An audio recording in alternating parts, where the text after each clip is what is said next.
Desperate Heart is now a classic in modern dance. We don't think of modern dance as developing classics because it represented a rebellion against the establishment.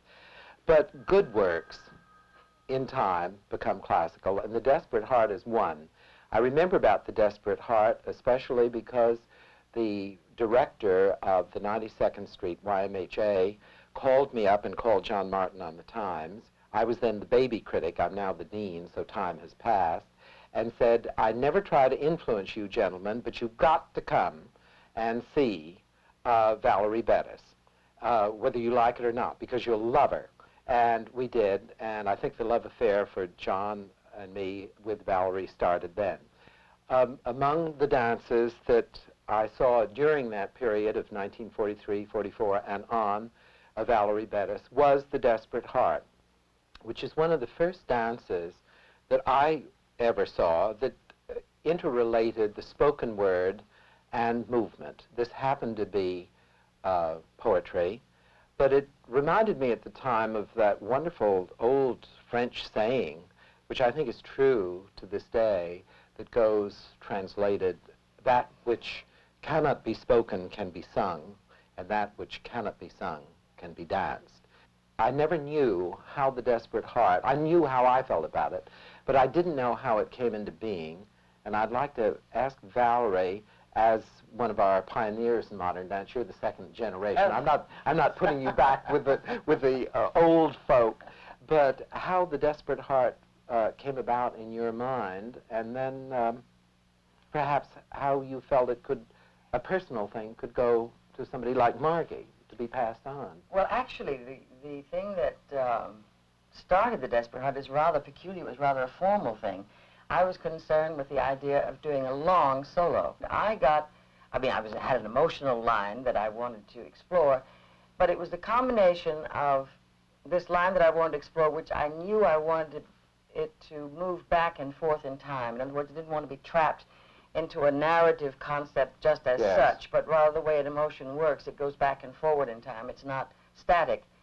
And it was then that I thought of having a voice accompaniment, because that's what I thought of it as.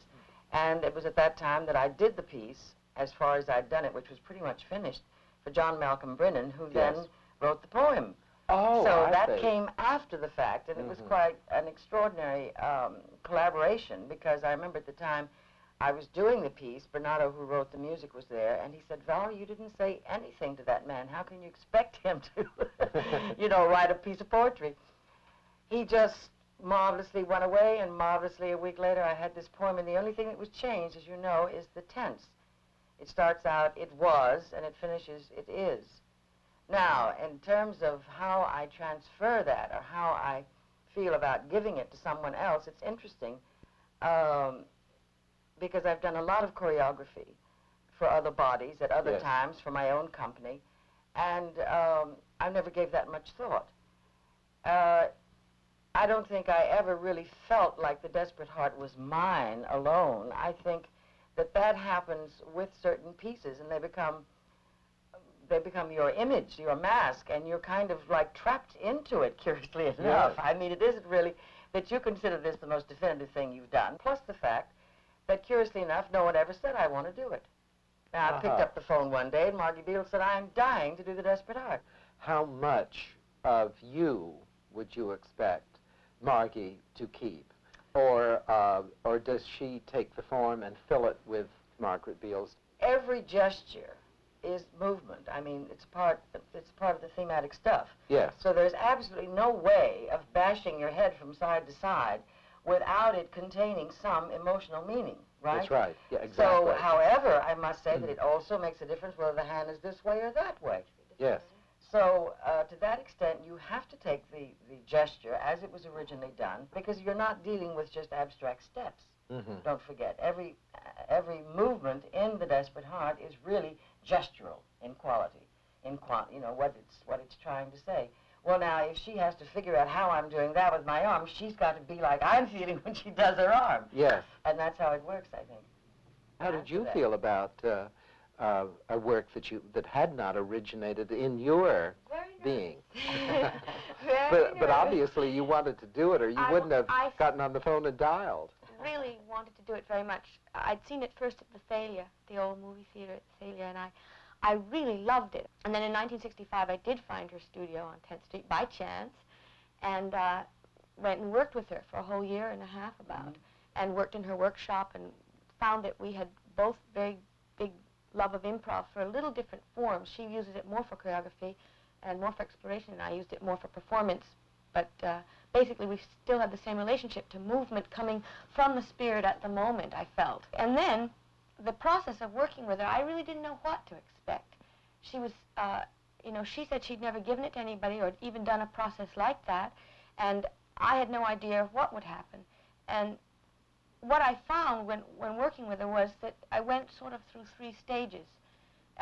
At first, I felt very humble, so I just wanted to copy everything she did as best I could. And she didn't feel like dancing, but I made her dance it a lot of times, and you know, and tried to copy. But then there was a long period, just through time, where we were separated for a month or 2 there, and we couldn't work together. She was away, and I was away.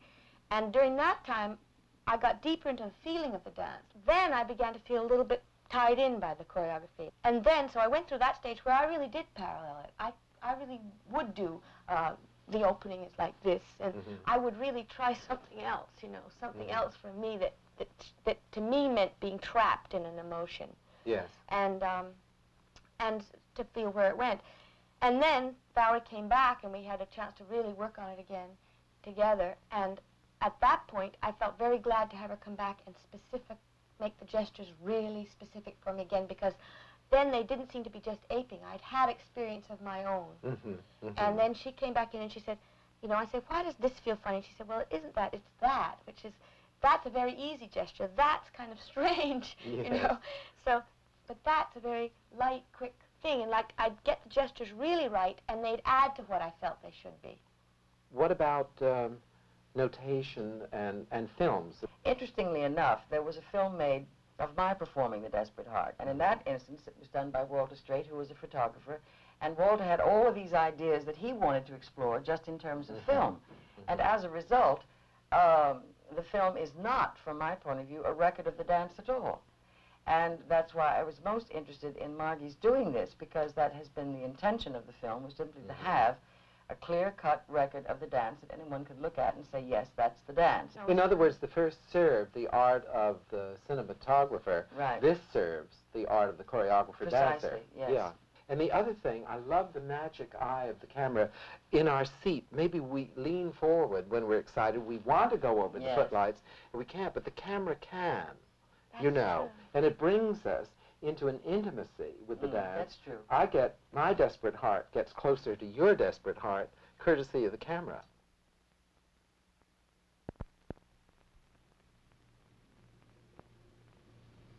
It was darkness,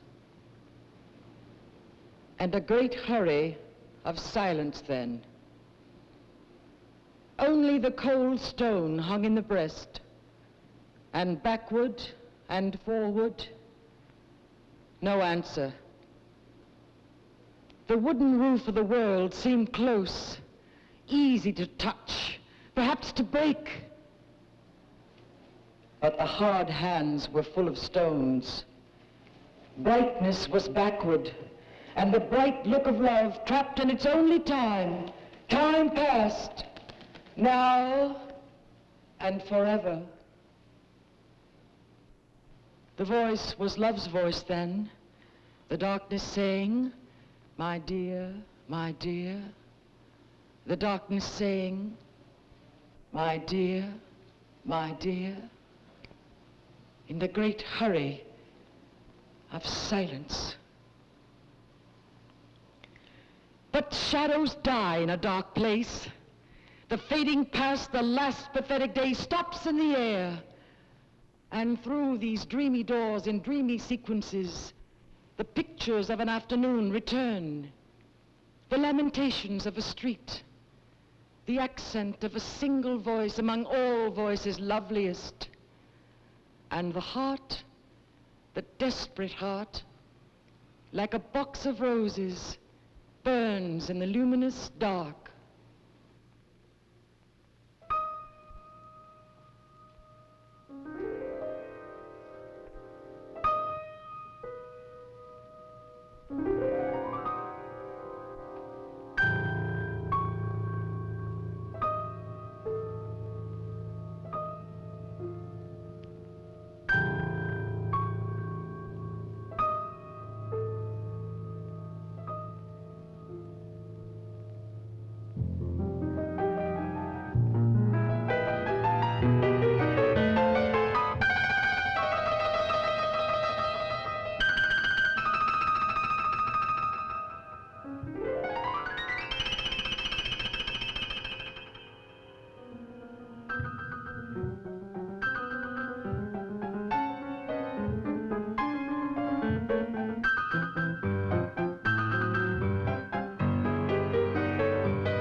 It was all a long, long time ago. That century of the awkward heart and hands quick as wings. It was another time, far from here, farther than seeing, farther than hearing on widest wind, nor written even on sand. It was all a long, long time ago. Time enough for a life, a death.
It is darkness and a great hurry of silence now.